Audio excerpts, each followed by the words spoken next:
I started calling psychics genies, and I think that's hilarious because one of them keeps talking shit about me, and I'm getting really pissed off about it. Anyways, the Nameless Narcissist here once again. A simple man diagnosed with MPD, trying to clear up some of those misconceptions about what's going on in my head, give you my opinions on the disorder, and hopefully have some fun along the way. If you like my video, please like, comment, and subscribe. Keep in mind, though, I'm no clinician, so I can only speak to my own experiences. Anyways, man, I'm getting faster and faster at that intro. You guys should be appreciative of that. So I want to talk about the narcissistic spectrum today. You'll hear this all the time. You know, you look it up and they'll say, oh, there's a scale from healthy narcissism to unhealthy narcissism, with at one end being the very insecure people, and on one end being the very like hyper confident and pathologically narcissistic in some case. Craig Malcolm, I want to say is, I don't remember what his name is. If somebody wants to know, I'll look him up. But he actually separated those into several categories. He put one for like, attention seeking, not attention seeking. He, like, one of the scales was like dependency, one was healthy narcissism, and one was pathological narcissism. And I think that's honestly a better scale, but I'm proposing a different scale that I'm going to talk about with you guys today. You're getting it straight from the source right here. Pathological Narcissist, telling you about the narcissism scale. Anyways, so I'm going to start off at the lower end. Obviously, these would be people who have very low confidence, right? Or like I would say from like low confidence to very low confidence, like on the brink of basically self-loathing. You're going to find, on the extreme ends of this, you might find somebody with borderline personality disorder, or you'll find people who are depressed and anxious and stuff because they don't like who they are and they're insecure and everything.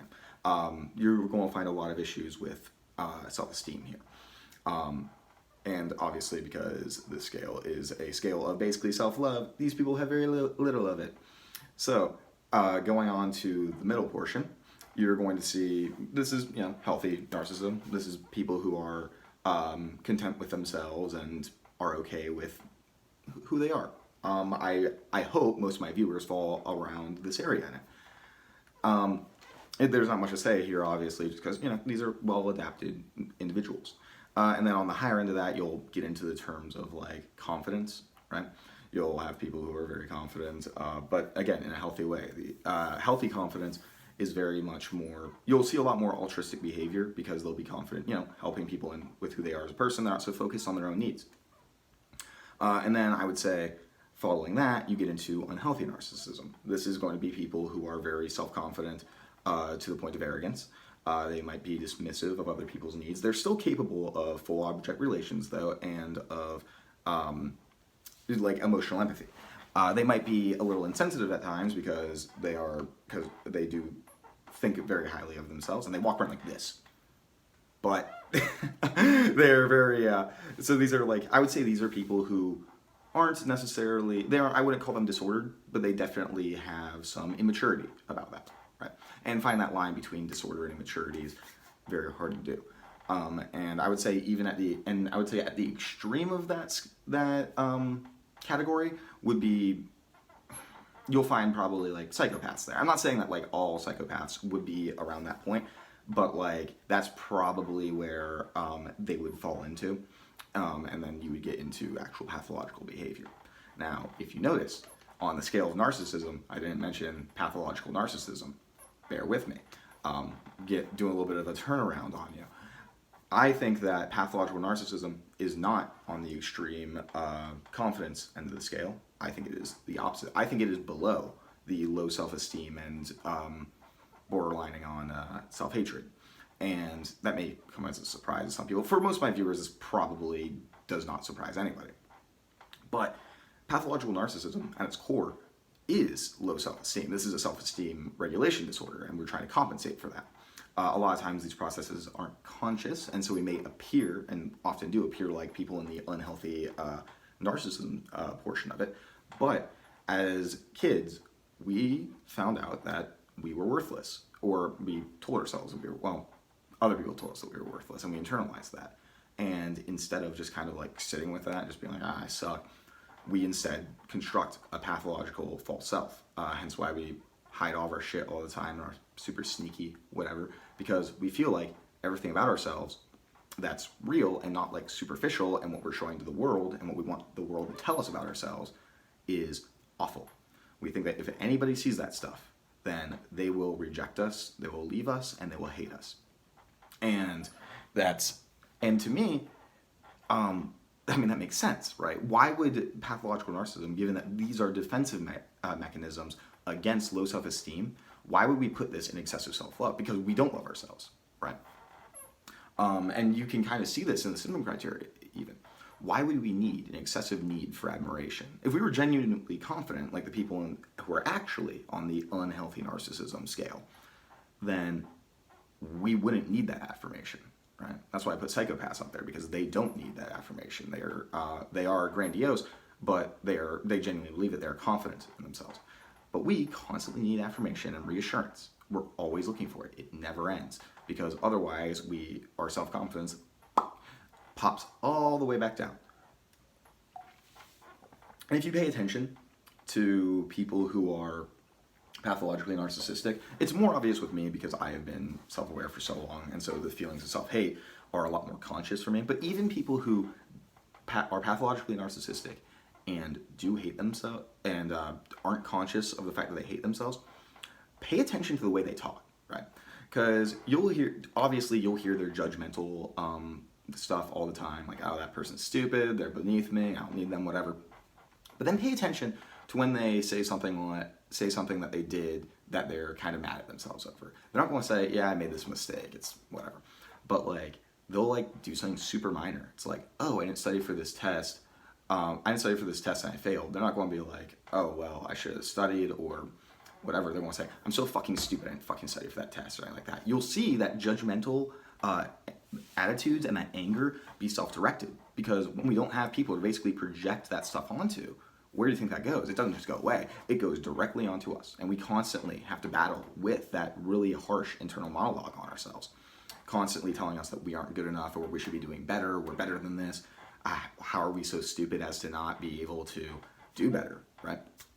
And it may be a little bit of confirmation bias that I noticed that, but in the few people I have talked to with pathological narcissism, even the ones that weren't aware of their self-hate, I very much saw you could, just listening to them, I'm like, oh man, you can be really harsh on yourself, and it's hidden a lot of the time because you're probably focusing on you're probably focusing on us being like, oh, I'm so great, everybody else is so stupid, blah, blah, blah, blah. But that splitting goes both ways. You gotta remember, we split on ourselves too. And earnestly, I personally believe, and this is just a little theory of mine, while borderline split on other people, I think narcissists only split on themselves. They can only view themselves as all good and all bad, and if they are in that all bad state, they will project that onto their partner, which will lead to and we always hate ourselves, so, you know.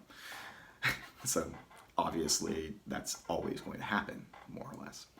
Not always. If you're in treatment, obviously you'll probably be able to have a healthy relationship, or even some people who are unaware, I will say that they could probably have a healthy relationship if they do have good reflective capabilities, and I do think that's what sets apart most pathological narcissists from the unaware ones, but whatever.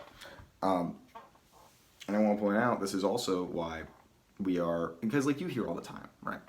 Oh, you can't love other people till you love yourselves. And then you also hear all the time, oh, narcissists can't love. And I'm not going to get into the semantics of what love is for a narcissist, or if it's a genuine expression of love or not. It feels like one, but you know. But that is a big thing though, is that we don't love ourselves and we hate ourselves, and we're going to be projecting that onto other people. How can we love people that we are basically assigning our bad qualities to, and thus looking down on and hating? It's almost impossible. And this has, for me personally, ruined a lot of relationships. Some of them very good, some of them not so good, but I still can't really tell because I do all that projecting. I can't even tell when projection is happening until it's over, if I'm being honest.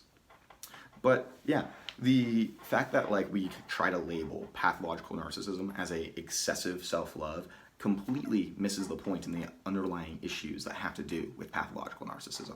If we genuinely loved ourselves, we wouldn't be disordered, right? We wouldn't be suffering at all. We wouldn't have this constant need to do better. We wouldn't always think that we were one step behind, because that's the problem with grandiosity, right?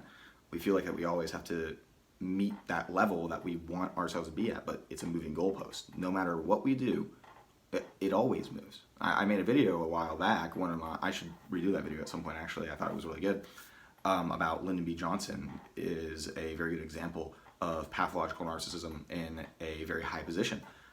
His aides would talk about, like, although he'd be all like grandiose and like outside, when he was alone in the White House, his aides couldn't like bear to leave him alone because he would cry uncontrollably and needed constant reassurance.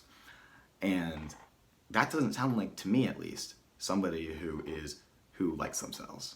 Maybe they believe that they like themselves and they aren't super conscious of it, but I think anybody from the outside, if you are dealing with a pathological narcissist, can see how they are. We'll see if you pay close attention, we'll see like kind of those cracks showing, that they aren't all that they don't believe they are everything that they say that they are, right? Because we rejected ourselves. We decided as kids that we weren't good enough, so we're going to make a new person. And it was at one point I called it my metaphorical suicide. I killed who I was and made somebody else. I remember I've mentioned this before, I remember looking in the mirror and thinking how disgusting I was and how I had long, greasy hair, I was fat, I was disgusting. I hated how like awkward and introverted I was.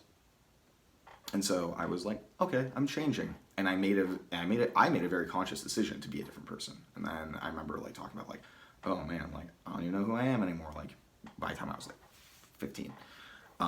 And I thought that was just a me thing until I started talking to some other pathological narcissists. And apparently there's more than I expected that have a very conscious memory of that happening.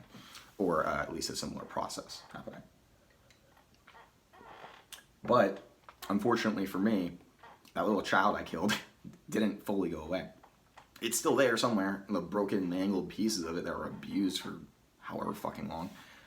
But it's still in there somewhere. I'm constantly defending myself against having to accept that somewhere deep inside me, that's who I am. Because I can't bear the idea of being like that. I kind of admire Lyndon B. Johnson, honestly, because it sounds like he was much more comfortable being able to be that, his, in quotes, real self like that around people. And obviously they didn't really understand what was going on, but at least he had some degree of awareness about what was going on with him, I guess. Probably not the pathology itself, but just that he wasn't a secure person because he was asking people for that reassurance. I hate asking for reassurance. I demand reassurance. But I'm a little bit more on I have some others. I have, some BPDs. I guess that's not really a BPD thing, but I have a little bit more traits of cluster B going on that make me a little bit more malignant, I suppose. Anyways, hope you enjoyed this video, and I hope that my new proposed narcissism scale makes sense to people. If you like this, please like, comment, and subscribe, as I said. Anyways, take your fucking meds. Have a good day.